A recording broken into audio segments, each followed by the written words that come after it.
Hey guys, my name is Trevor Sullivan. I'm a solutions architect with StratusGrid, and welcome back to our StratusGrid video channel. Thanks so much for joining us for another video where we're going to be talking about AWS. Now, in this particular video, we're going to be talking about a feature known as AWS Local Zones that allows you to place infrastructure services closer to the end users who are accessing those particular services. But before we get started, I wanted to talk very briefly about StratusGrid. StratusGrid is an AWS Premier Consulting partner. Plus, we also have a software product known as Stratosphere, which is a FinOps tool that allows you to optimize your costs inside of AWS. So if you're interested in checking out Stratosphere, feel free to click on this Let's Talk button up here in the top right corner of our website at stratusgrid.com, and we'd love to chat with you. So back to the topic for today's video, we're going to be talking about this local zones feature. Now, essentially what local zones are is they are data centers that are placed in strategic locations around the world that are closer to your end users.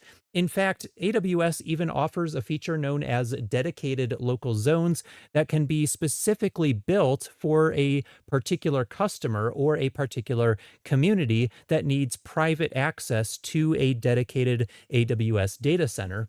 You might notice that there's a little bit of overlap with the AWS Outposts feature, but with AWS Local Zones, you actually have dedicated networking access as well because you've got access to a VPC and AWS Direct Connect and things of that nature that allow you to have high performance access between that local zone as well as the parent region that that local zone belongs to. So with local zones, a local zone actually has a parent region. It's actually bound to a particular parent region, and it has very low latency, high bandwidth access between the local zone and that parent region. Now, getting started with local zones is actually pretty easy. It may sound like kind of an advanced feature to you on the outset, but once you actually start drilling into the details, it's really easy to set up local zones access. According to this little diagram right here, all you really have to do is opt into AWS local zones. This is an opt-in feature where you actually have to go into the AWS Management Console and specifically select the AWS local zones that you specifically want to use that are bound to a particular region. And we'll take a look at some of those different zones that are available in just a few moments. And then once you've opted into those local zones, that will unlock the ability to provision VPC or virtual private cloud subnets into the local zones that you've opted into. And then once you've opted into the local zone and created a subnet in that local zone, then you can actually go deploy certain infrastructure services like EC2 instances or Amazon RDS instances or Gamelift fleets and things of that nature into that local zone subnet so that you can have those infrastructure services much closer to where your end users are located. So we'll take a look at where some of those locations are that you can provision the local zones in. So it's a pretty easy service to use. I would strongly recommend checking out the marketing page here that we're on for the feature itself, and then check out the features page here because the features page is going to go into a lot of depth about what specific services are accessible in AWS local zones. Anytime that you are kind of thinking in the context of AWS local zones, I want you to kind of narrow your thinking about the entire AWS service portfolio and really narrow that down to some key infrastructure services. Of course, AWS is always expanding. They're always adding new services and new capabilities. So it wouldn't surprise me if more services are added down the road to AWS local zones, but you will want to familiarize yourself with the current limitations of what services are available when you provision them inside of local zones. And even more specific than that, yes, it does get a little bit confusing, but when you start to provision services in local zones, not only are certain services only available in local zones, but there's even more limitation around which local zone you are selecting. So if we scroll down here in this features list right here, you'll see that on the far left here, we have the location. So this is where it's located geographically speaking, typically close to a major city. And then you can see the location, the kind of the short name for that location that's bound to a particular parent region. So in this case, the Atlanta Atlanta, US location or local zone is going to be bound to US East 1, which is the Northern Virginia or North Virginia region in AWS. Now, some regions don't have any local zones. In fact, if you look through this list here, there is no US East 2 Ohio based local zones. There are US West 2 based local zones that are associated with the Oregon based region.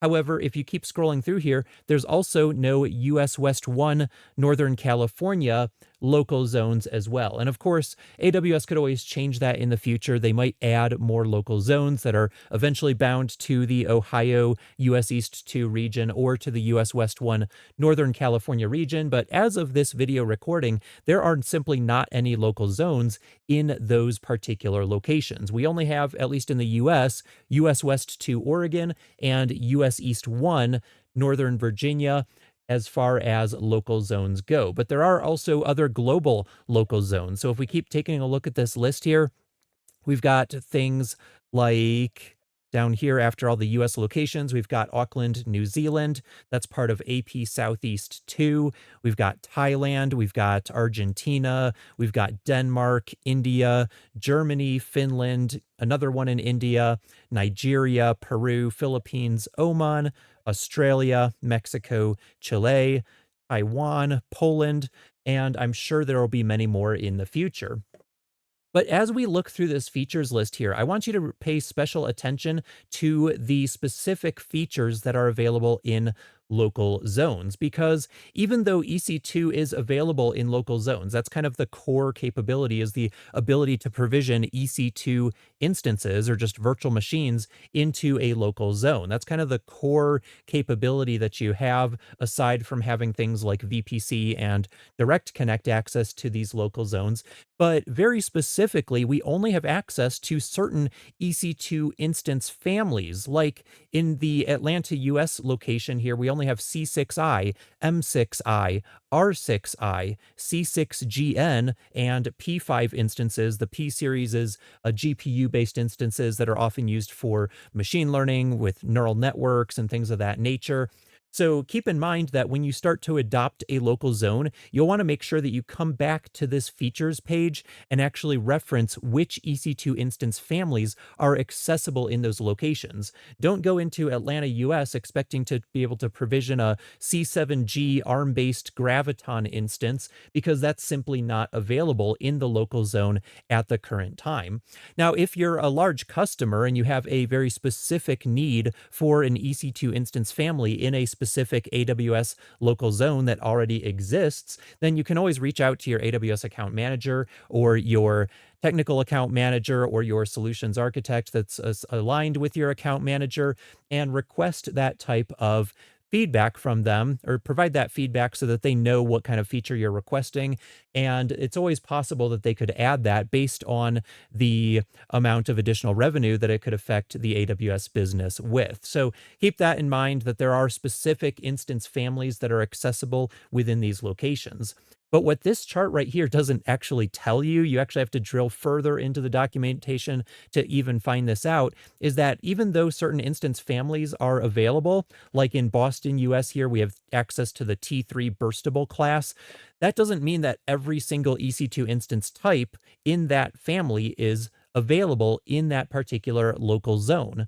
So in the case of T3, we've got on the smaller side things like T3.nano, we've got T3.micro, T3.small, but it might be entirely possible that T3.medium is actually the smallest instance type in the T3 instance family that we can provision into a particular AWS local zone. So that's another limitation that you'll want to keep in mind. It's not very clearly documented, but as I was just playing around with this earlier this evening, I did discover that that is a major limitation of AWS local zones. And I'll show you a little tip and trick that you can use in order to figure out which instance types are available. It's just something that I randomly found by navigating through the AWS Management Console. So we'll take a look at that when we actually provision an EC2 instance into one of these local zones, because we are going to demonstrate how to opt into the local zones, how to create a subnet in a local zone, and then also how to provision an EC2 instance into that local zone. Now, aside from EC2, there are some other services available. Of course, with EC2, you typically are going to be using EBS block storage in order to provide the root volume and any additional data volumes that you want to attach to your EC2 instances. However, one of the limitations that you'll want to be aware of once again is that in certain local zones, there are only certain types of EBS volumes accessible. For example, in Boston, we only have access to GP2 storage, but there's GP3 storage. There's also magnetic storage. There's also the provisioned throughput model, the ST1 model. There's also cold HDD storage. There's also things like IO1 and IO2 provisioned throughput for SSD storage as well. And so those other options aside from GP2 simply are not available inside of the Boston AWS local zone. If we take a look at Denver, once again, we're limited to just having GP2. Same thing with Honolulu, which I believe just recently launched. In fact, if we go out and search for what's new in AWS and search for Honolulu here, it looks like, yep, just in April 2024. I'm recording this in early May 2024. But yeah, just literally less than a week ago, this launched in the Honolulu, Hawaii location here. However, in that location, there is only GP2 storage available. So keep that in mind as well. So when you're provisioning an EC2 instance, you want to double check that the EC2 instance type that you're trying to provision is actually available in that particular AWS local zone, as well as the underlying storage type that you're attempting to provision in that local zone as well. You might get a very generic error message from the EC2 management console if you try to deploy an EC2 instance that doesn't correspond with the supported configurations here. And it can be a little bit frustrating if you run into that generic error message and can't figure out what's wrong. Always refer back to this features chart. And again, just triple check or quadruple check the EC2 instance type that you are specifically trying to deploy, because that may not be available in your local zone. Another limitation is spot instances. There may not be spot instance capacity available in AWS local zones. So if you're trying to deploy an EC2 instance into a local zone and you're running into some kind of issue, you probably want to disable spot instances just to make sure that you can provision it successfully without spot, and then maybe try and go back and provision it with spot and see if that does actually work. So keep that in mind as well. As far as load balancing goes, a lot of the local zones have support for the layer 7 application load balancer that does load balancing at the HTTP layer. We also have access to some services like Amazon Elastic Container Service, which is a orchestrator that I actually really like because it's just a very simplified container orchestrator. You also have access to Amazon Elastic Kubernetes Service, VPC, and Direct Connect, of course. Those are pretty universal across the local zones. But as we start to scroll to the right here, you're going to notice that a lot more services get kind of mixed up, where some local zones will support them and some local zones will not support them. So EC2 is pretty essential, but the instance types change a lot. The instance families, I should say, change a lot between local zones. But then when it comes to more advanced services like Amazon FSx, which is kind of a file system as a service, you also have EMR, you have Elasticache, Amazon Relational Database Service, where you can provision MySQL, PostgreSQL, Amazon Aurora, Microsoft SQL Server, Oracle, and things of that nature. That's a managed service that's not available in a lot of zones as well. You have Amazon GameLift that allows you to deploy game server fleets for game server backends for multiplayer games. You've got Application Migration Service, which does seem to have a lot of support across local zones. Also, NAT Gateway is not available in many local zones as well. So keep that in mind. And then if you're using private zones in Amazon Route 53, you'll want to keep in mind that that's also only available in certain zones, although there are quite a few that seem to be supported. It looks like the main one that's not supported is going to be the Dallas, US location right up here. And we've also got Chicago, US, that look like they don't support Route 53, but it looks like most of the others probably do. So once you kind of understand the limitations of the local zone service, you can go out and actually try to create a resource inside of local zones. And that's what we're going to do in just a moment. But I also wanted to point you to the documentation for local zones. So if you head back to the marketing landing page here, also, I forgot to mention the FAQs. The FAQs answer a lot of common questions about local zones, and they actually mention the dedicated local zones here that we briefly touched on a little bit earlier in this video that you can kind of work with AWS, work with your account manager to spin those up for specific customers or for specific communities.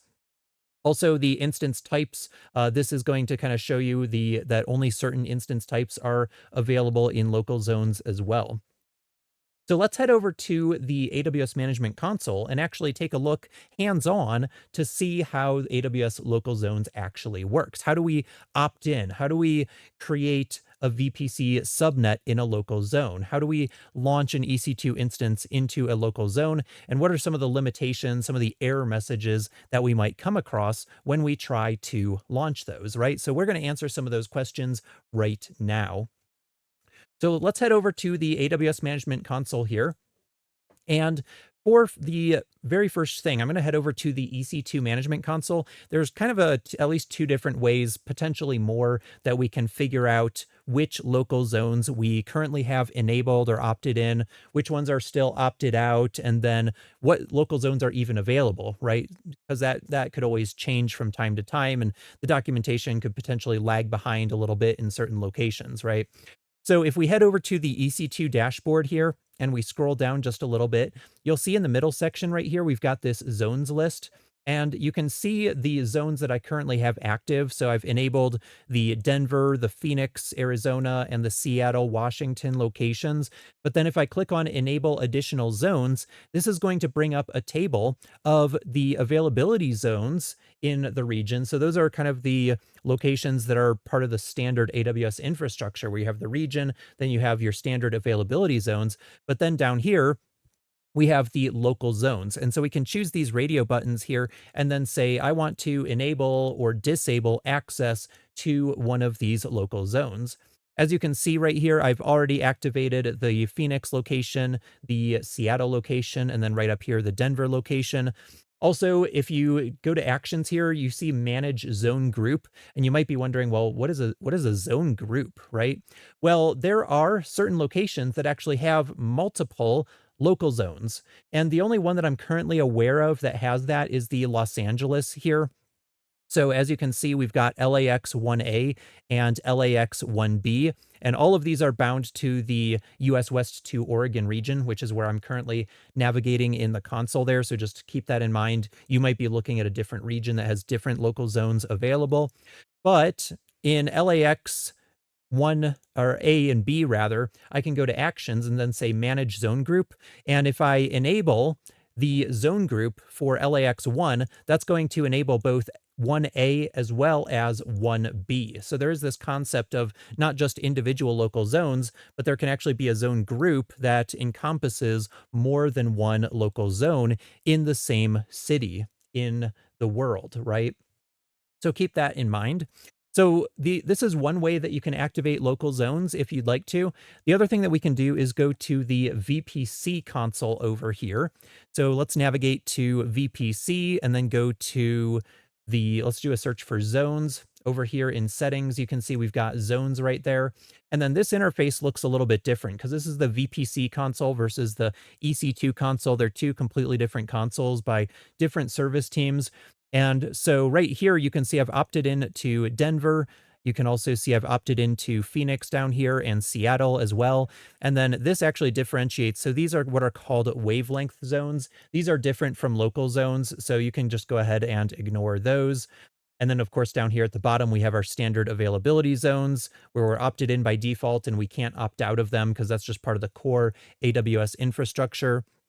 But if I wanted to, I could say, all right, well, I want to opt into the Honolulu location here, right? So I could say manage and then say opt in and then update zones and then just select this opt-in text and then drag and drop it in there, or you can just manually type it and then say confirm. And then after maybe 30 seconds to maybe 1 to 2 minutes at the most, I've noticed generally, we should see this opted out badge change to opted in.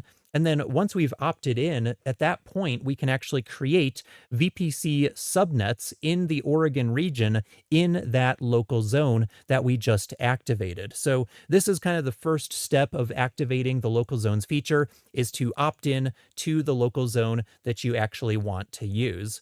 So I'm just going to hit the refresh button here a few times and see how long it takes to opt in. It looks like it's going to take a little bit of time here, so I'm just going to skip ahead and we're going to use a different location like Denver, for example. So normally you might already have a VPC created, but in this case, I'm actually just going to go ahead and create a brand new VPC here. So we'll say create VPC, then we'll say VPC and more, and I'll just call this AWS local zones test. Then I'll do 10.0/16. That's perfectly fine there. Also, another limitation, speaking of IPv6 right here, another limitation is that only certain local zones actually support IPv6. And this is actually denoted over in the documentation here. I think it is under the how local zones work, if I recall correctly. And if you take a look at this bullet point right here, it says the following local zones support IPv6. So Atlanta, Chicago, DFW, which would be Dallas, Texas. DFW is the airport code there, I believe.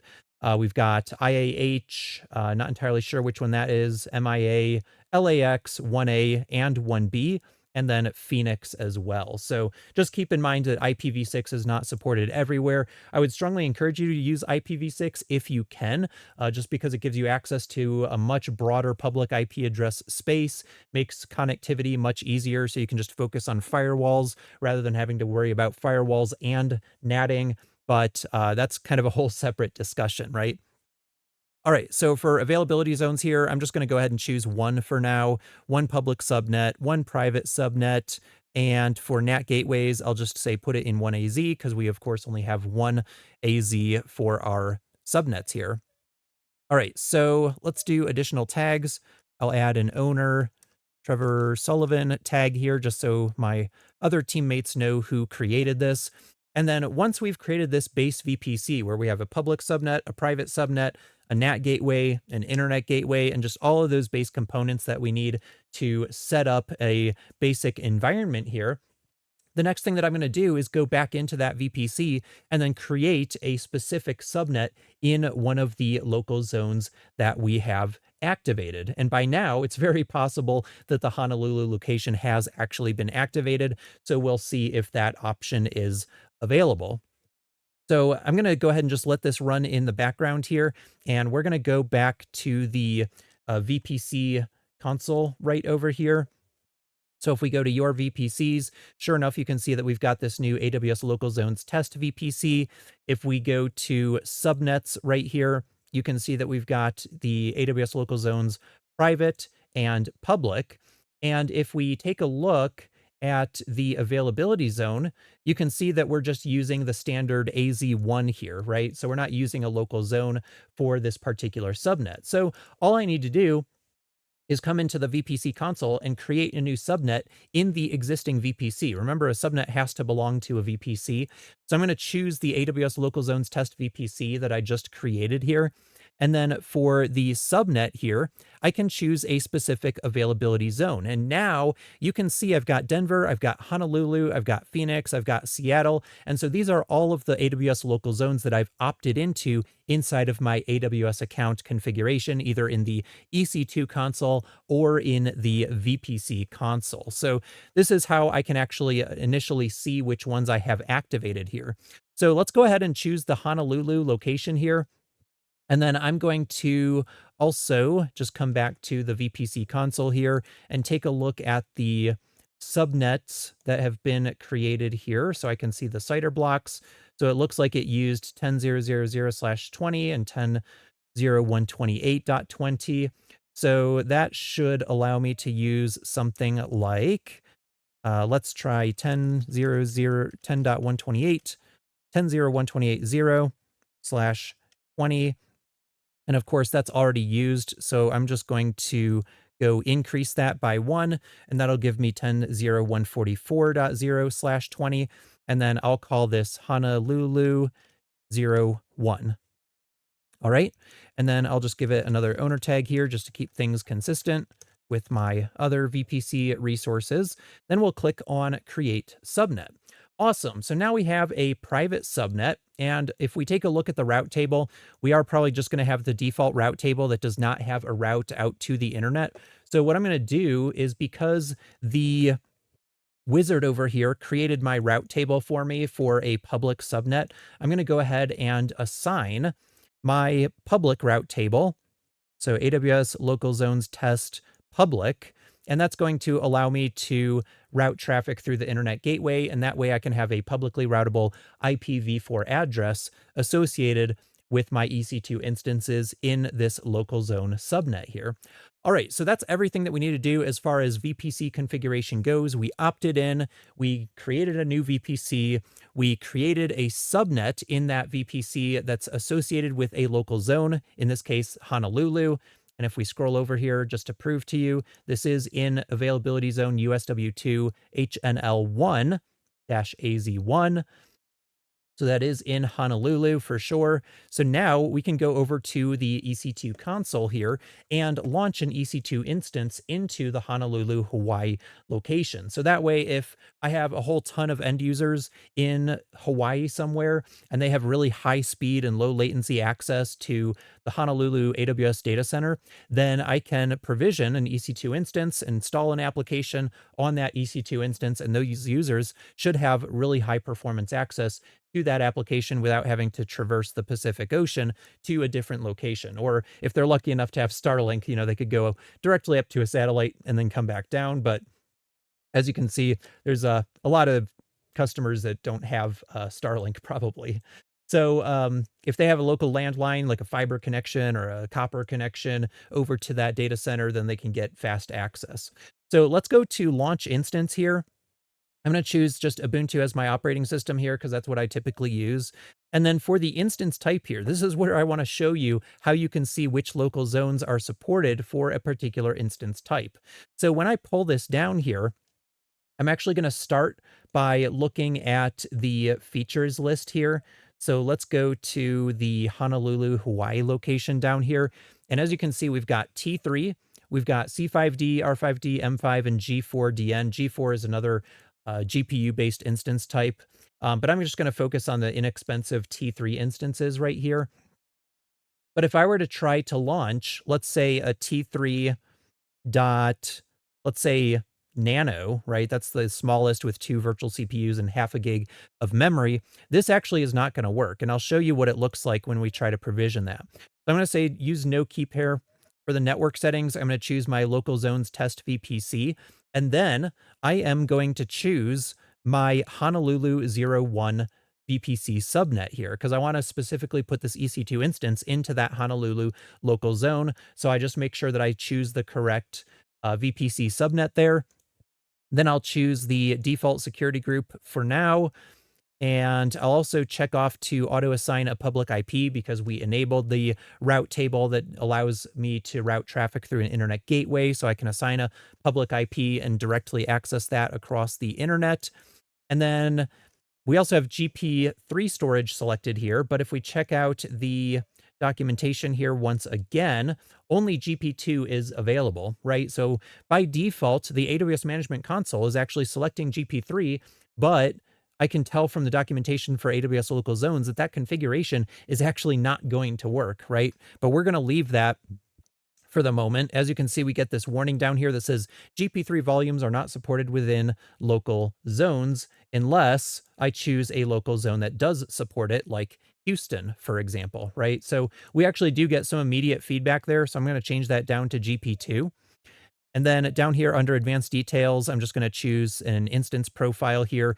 This instance profile is just an IAM role that has a SSM managed instance core built-in policy associated with it. You can choose that directly from your AWS managed policies so that this EC2 instance can register itself with AWS Systems Manager so that I can access it through the AWS Systems Manager Session Manager feature, which is kind of like having SSH access, but through a web browser so that you don't have to have direct access to TCP port 22 across the internet. All right, so let's go ahead and try to launch this instance and see what happens. So as you can see, we get this really generic error message that says instance launch failed. The requested configuration is currently not supported. Please check the documentation for supported configurations. And if you click on diagnose with Amazon Q, this is really not going to give you anything additional that's helpful here. It's going to try to go find some kind of answer, but it just kind of falls flat. It does not really tell you anything useful. It just says AWS doesn't allow launching instances with configurations that are not documented as supported. Okay, so how do I figure out which instance types are supported, right? Well, this takes a little bit of trial and error if you're brand new to local zones, but hopefully I can save you some time by pointing out that when we choose our instance type here, when we select the instance type, look at the list of prices here. So we have on-demand Linux, SUSE, Windows, and RHEL. But if we keep scrolling down a little bit further, we eventually are going to see this huge list where it says on demand, but then it actually lists the local zone after it says on demand right there. So it actually has the separate pricing built in right here for that local zone. So the way that I would recommend doing this is to just go in here and then filter for the family, like T3, and then just scroll through this list here and you'll be able to see which ones are supported. So T3 large is not supported because we don't see pricing for the local zones. Also, you'll notice that all the local zones that I've activated are showing up here. So Denver, Honolulu, Seattle, and Phoenix should be in there as well, provided there's a supported instance type. But there could be a UI bug that's also just not showing that to me as well. But in any case, as you can see, T3 Medium is the smallest instance type in the T3 family that is supported for local zones here. So I'm going to choose T3 Medium and then try to launch that instance again, and we should be able to successfully launch it now. So it's a little bit nuanced as far as how to use local zones. It's not terribly well documented. The user interface in EC2 is a little bit confusing, especially if you're not familiar with AWS. It can be very kind of nerve-wracking to figure out how all this stuff works, but just remember that you have to choose a specific instance type within a family that's supported. Spot instances may not be available, things of that nature, so just keep that in mind. Now, if I try to launch another instance from this kind of configuration right here, so let's do Ubuntu again. Let's do T3 medium here that's supported. Then I'll do my key pair. Let's just say none. For my network, I'll choose my AWS local zones test VPC. I'm going to choose the Honolulu location here. Again, we'll say assign an IP address, choose the default VPC security group. We'll do, let's say, 10 gigs of GP2 storage to satisfy that constraint. Go to advanced details, select my IAM instance profile, and then I'm going to choose this time the spot instances option. And then say customize, and I'm just going to do a one time, and if it's interrupted, we'll just terminate it. So if I try to launch this, we might get an error saying that there's no spot capacity available. And so that's something else that you want to keep in mind is that spot capacity may not be available in local zones. I have not actually found a specific local zone that does have spot capacity for a particular instance type, but it's very possible that that could work. I have not necessarily seen it documented that you cannot use spot instances at all. I just haven't found a configuration that actually works. So that's another limitation you'll want to keep in mind as you are launching EC2 instances. All right, so let's go back here to our EC2 instance that we did launch, and we'll just name it Honolulu 01. And then I'm going to click on connect right here. And it looks like the SSM agent is not online yet, which is a little surprising to me because usually it would be by now. It does have a public IPv4 address. We did associate the IAM role here, which should have the correct policy associated with it called SSM Managed Instance Core, which you should see right down here. It's called Amazon SSM Managed Instance Core. And this is what gives the EC2 instance access to register itself with the Systems Manager service. But for some reason, I am not getting access here. So not entirely sure why that's happening. But at least we've been able to launch an EC2 instance into the Honolulu location here. We could just wait another minute or two and see if this finishes coming online, and then see if we have access to Session Manager here. But I don't really want to waste time in this video doing that. I was actually able to spin one up earlier in a different local zone where I was able to connect to it using the Session Manager service, but for some odd reason here, it's not working at the moment in the Honolulu location, but again, it's probably just due to the amount of time that I've given it to launch here. So in any case, hopefully this is giving you some insight into how AWS local zones works. There's lots of limitations you need to be aware of around instance type, around what services are supported, like RDS or GameLift or ECS, EKS, things of that nature. There's also limitations around the storage types, the EBS volume types that are available, like GP2, GP3, IO1, IO2, provisioned throughput, ST1, SC1 cold storage as well. So there's just a lot of limitations you want to be aware of. We talked about IPv6, we talked about spot instances, we talked about specific instance types within instance families as well as being another limitation. So just be aware of all those limitations as you're working with local zones. And don't forget that you also have to opt into those local zones, and you have to create subnets in those specific local zones for each one that you actually want to utilize. So I hope that this has given you some insight into kind of what circumstances AWS local zones is useful for, and then some of the limitations that you'll need to be considering as you are provisioning resources into local zones. Thank you so much for watching this video. Again, visit our website at stratusgrid.com. We'd love to talk to you about how we can help you with AWS consulting projects, as well as our Stratosphere FinOps tool that helps you to cost optimize inside of AWS. And we'll see you in the next video. Take care.